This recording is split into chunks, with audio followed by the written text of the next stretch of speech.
Assalamualaikum warahmatullahi wabarakatuh. Sebelumnya perkenalkan, nama saya Lili Hindrayani dengan NIM 23211100020. Saya di sini akan menjelaskan terkait perencanaan usaha tani komoditas padi Lamongan. Perencanaan usaha tani komoditas padi Kabupaten Lamongan. Tanaman pangan merupakan salah satu subsektor yang mendukung sektor pertanian.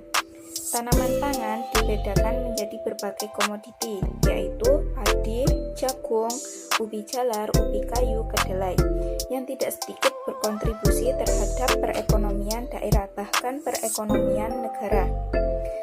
Tanaman padi adalah tanaman pangan yang dibudidayakan, yang dibutuhkan sebagai kebutuhan sehari-hari.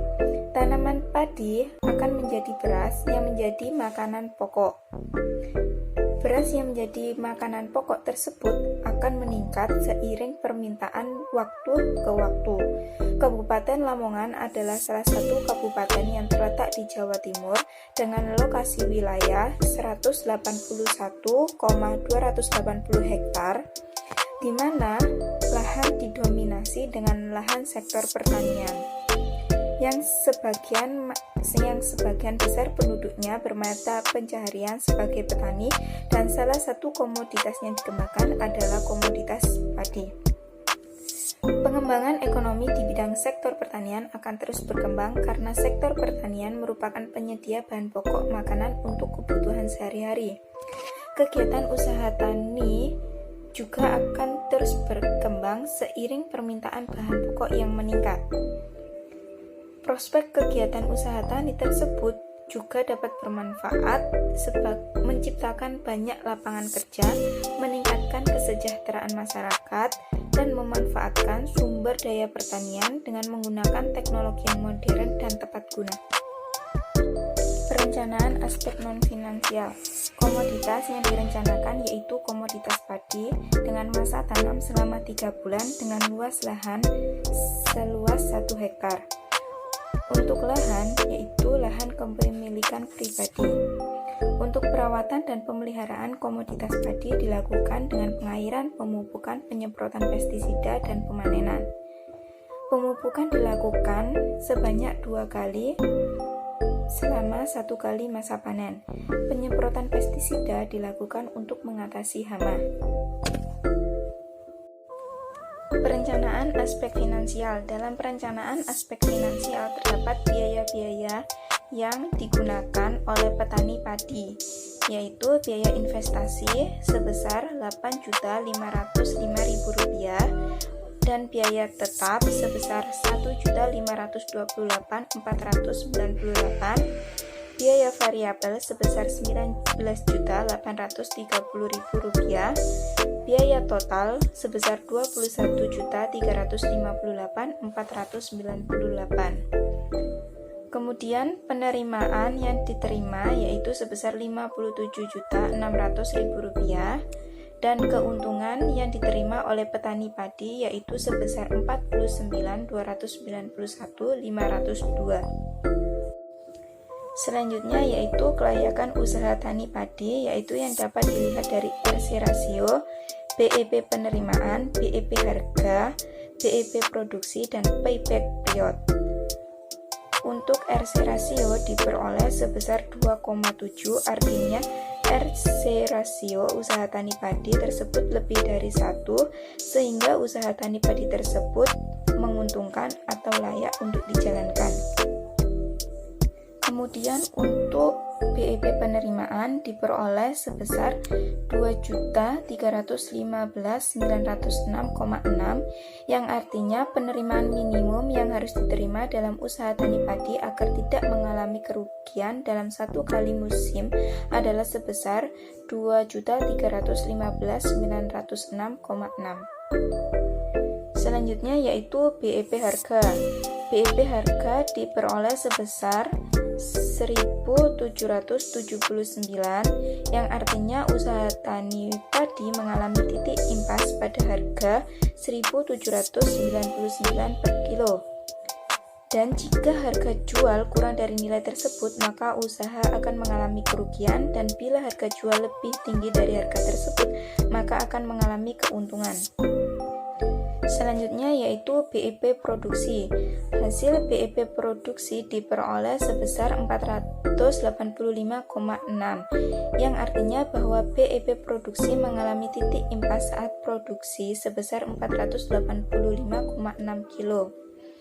Dan yang terakhir yaitu payback period. Payback period diperoleh sebesar 0,2, yang diperoleh dari perbandingan antara nilai investasi dengan pendapatan. Nilai payback period menunjukkan bahwa usaha tani padi mengalami pengembalian modal dalam waktu 0,2 musim tanam atau selama 18 hari. Pembiayaan usaha tani padi. Untuk sumber pembiayaan petani padi diperoleh dari dana pribadi. Dan dari pembiayaan padi tersebut terdapat beberapa kendala, yaitu kurangnya modal karena kebutuhan meningkat sehingga membuat pinjaman terhadap juragan atau terhadap bos.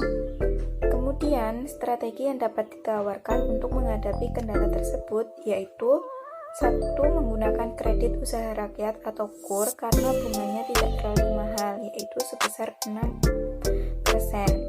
Kedua, menggunakan kebutuhan yang bersubsidi sehingga harga lebih terjangkau. Hal tersebut dapat meringankan kebutuhan petani sehingga petani dapat meminimalkan kendala pembiayaan usaha tani padi tersebut. Kemudian untuk program asuransi. Dalam program asuransi terdapat beberapa kelebihan dan kekurangan. Untuk yang kelebihan yaitu melindungi dari kerugian gagal panen. Sehingga petani yang menghadapi kegagalan panen dapat menggunakan program asuransi tersebut sehingga dapat mengembalikan modal. Sehingga petani tidak merasa dirugikan ketika gagal panen.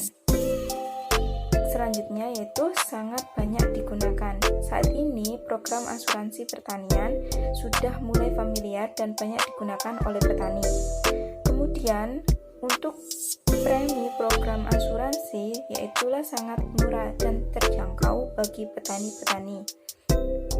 Kemudian terdapat juga kekurangan dari program asuransi, yaitu terdapat syarat menerima harus tergabung pada kelompok tani. Dan dari syarat tersebutlah yang sedikit membebani petani, karena dari beberapa petani belum mengenal kelompok tani dan belum tergabung dengan kelompok tani.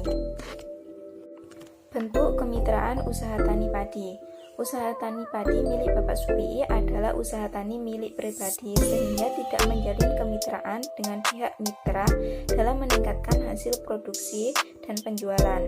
Hal tersebut menjadi permasalahan bagi petani dalam meningkatkan keuntungan, dan disarankan untuk usaha tani padi Bapak Supii melakukan model kemitraan, yaitu model kerjasama operasional agribisnis atau KOA. Karena dalam KOA tersebut kelompok mitra menyediakan lahan, sarana, dan tenaga, serta perusahaan mitra menyediakan biaya dan modal. Untuk hasil akan dibagi sesuai dengan kesepakatan yang telah disepakati bersama. Bagian terakhir yaitu kesimpulan. Kesimpulan dari perencanaan usaha tani komoditas padi Kabupaten Lamongan, yaitu usaha tani padi tersebut memerlukan perencanaan yang lebih matang, yang lebih baik dari aspek non-finansial atau aspek finansial, dari segi pembiayaan, dari program asuransi, dari bentuk kemitraan yang direncanakan lebih matang, lebih baik agar dapat mencapai keuntungan dan penjualan yang lebih baik dan dapat meningkatkan kesejahteraan petani tersebut. Sekian dari penjelasan saya. Wassalamualaikum warahmatullahi wabarakatuh.